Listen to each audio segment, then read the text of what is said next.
Even her walking speed is more like jogging, making me stumble myself simply trying to keep up. Stairs slowed me down a bit. It's got hard to climb with her legs, or maybe because she's finally ran out of breath. We go all the way to the third floor in the seniors hallway, ending up where they were left 5 minutes ago. Could have stayed here waiting for Emmy, and Dad had known. So, is Moon working on that mural still? That's right. She needs all kind of paints and brushes and stuff, so I went to get them from the art classroom. And you need me to help with that. Well, Rin told me you already helped her, so I thought you wouldn't mind. I see. Thanks to his flaky logic, here I am again, flagging stuff for the art classroom for their people. There was emptying and far for ourselves, and the only space there does floating in the air. We see it straight away to the back wall, digging in a tiny crumpled piece of paper from her pocket. We try to make sense of the scrawled handwriting. I take a closer look at the materials lying around here. Dozens of paints, cans, and bottles are arranged on shelves in more organized fashion. Sounds like they've been left there for several decades. Or looks to previous art declarations. Next is very stacks of neatly piled drawing paper are boxes full of different sized brushes and unsorted crowns.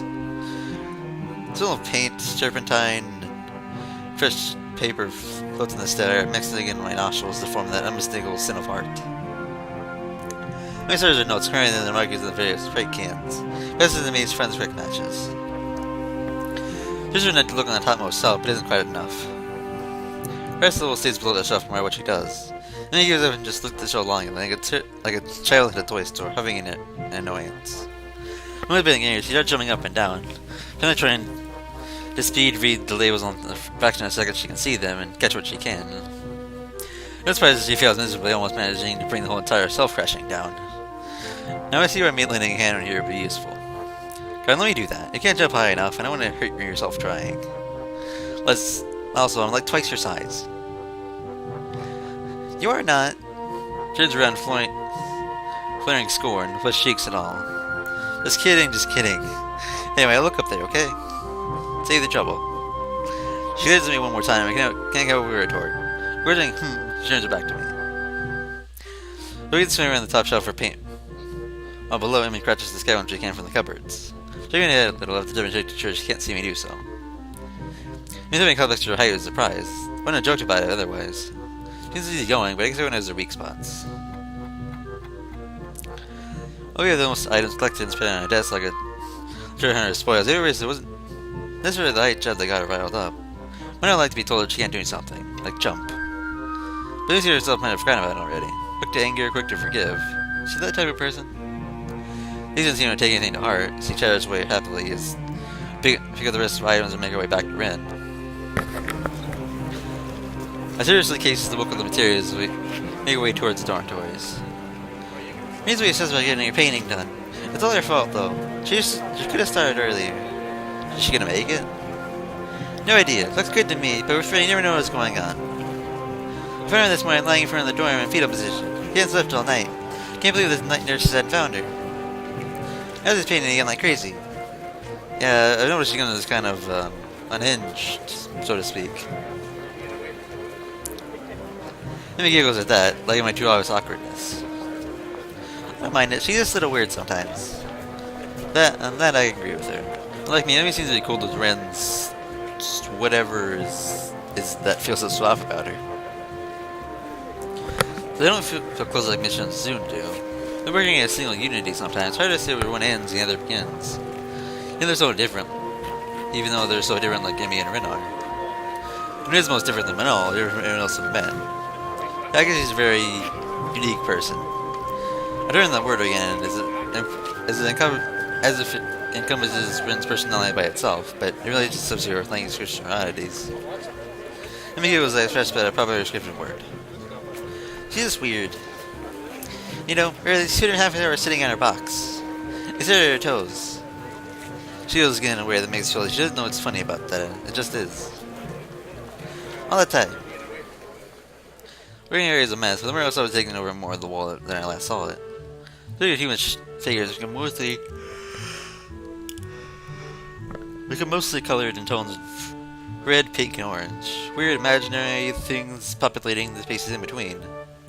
Looks nice. can't think of any word to describe the word concisely and comprehensivly. Settle in a word that I settled myself in a nondescript nice. But honestly, it seems like the area around the world becomes untidy at the same rate the world progresses. The furnace litter was done in paint cans, various art supplies, and empty soda bottles. Rizzo was in the center of the chaos, sitting there looking like very cozy as she was not part of the scene. Apparently, they rolled up to her knees, losing her thin legs, who supported a dying spectrum of war paintings, similar to the one on Amy's face. Miss Spitzer ran ahead of me, and Lily jumps in front of her. I'm back! That was fast. Did you run the corridors again? So help me. Amy points Victoria's seat at me. Amy turns around, following Amy's finger with her eyes, looking in my general direction. She nods mildly at me. She looked like I hadn't slept since last night. A vacant glazed stare that's slightly focused off me. Her movement's like in a slow-motion movie. Hello, Sal. Thank you for your help. Don't mention it. I just did. Never mind. Looks like you make some progress. Looking good as far as I can tell. Now you get more bed luck. I know, but I'm willing to take the risk. It's a very nice thing to say. For me, of course, not for you. This is why our story isn't lucky. They come and look over their unfinished paintings. So I just can't find romance. The favorite TV shows are cancelled, or they die young because one is just by disease. It's a deep, mysterious law of the universe. Let's stare blind. She does this for a while, looking like she's gonna fall asleep. There's a boy. At the art club, you see. Blind boy. So he doesn't see. You told me. That's why I was an image. She glanced back in a way that told me she has heard this one before, too. I never said anything to Ren, though. She continues her monologue, soliloquy, like an unfunny stand-up comedian. She'll become an artist. No bad luck guaranteed. Think that would be a good idea? I don't know blind people should be artists? No, not as such. Might have a point. Betting this train of thought, she turns to consider her work and starts humming a tune that I think I recognize. But I can't remember the name of. It arranges the supplies we brought and moves of paint kids around, trying to bring some more of an action to the scene. I mean, I need the Persian blue paint. But turn the Persian blue, setting on listed at every sake, 7 red cans, use a different shade of tonal blue. Turn the Prussian blue paint on it. Geez, Ren, you're not helping at all. Look, Ren as well, I don't know what Prussian blue looks like either, so I just wonder if blue has to do with Prussia. Or what Prussia even is. That seems to be fairly familiar, but I can't place it. None of the blues look more Prussian than the others, so I'll put on labels as little enough to turn none can see with the context as being Prussian. There is no Prussian blue here. We need to get more then. I remember to say that actually we're not both needed for a sensible task of finding another pot of Prussian blue, but Amy's ready to grab my arm and drag me off. Holy friend doesn't seem to have noticed that the two of us are even leaving. Well, she'll notice she goes for Prussian blue and finds she's still not there. Maybe. Probably not, actually. I'm basically thinking about how weird Ren is. He's been dragging me back to the art room. I was wondering myself running out of breath. What's the rush? Huh? He's giving a praising look and trying to figure something out. So you seem to be in a hurry. I'm not sure if I can keep up. Comprehension dawns on her face. Not out of breath, are you? This one is accusing playfulness to her voice. Even deny it, but then I realized I've been breathing heavily since we stopped. I guess it is kind of obvious. Little. Not everyone can be in shape, you know. Takes all kinds, right? Me frown. Not a particularly good frown. Or that is, I should get in shape. Is that the correct answer? But I hadn't really said to try for that. With that float on the track, I feel there's a real need to get in sort of a running habit. I was, after all, feeling pretty good at having my false alarm. Well, actually, I wasn't, but it was fun, I guess.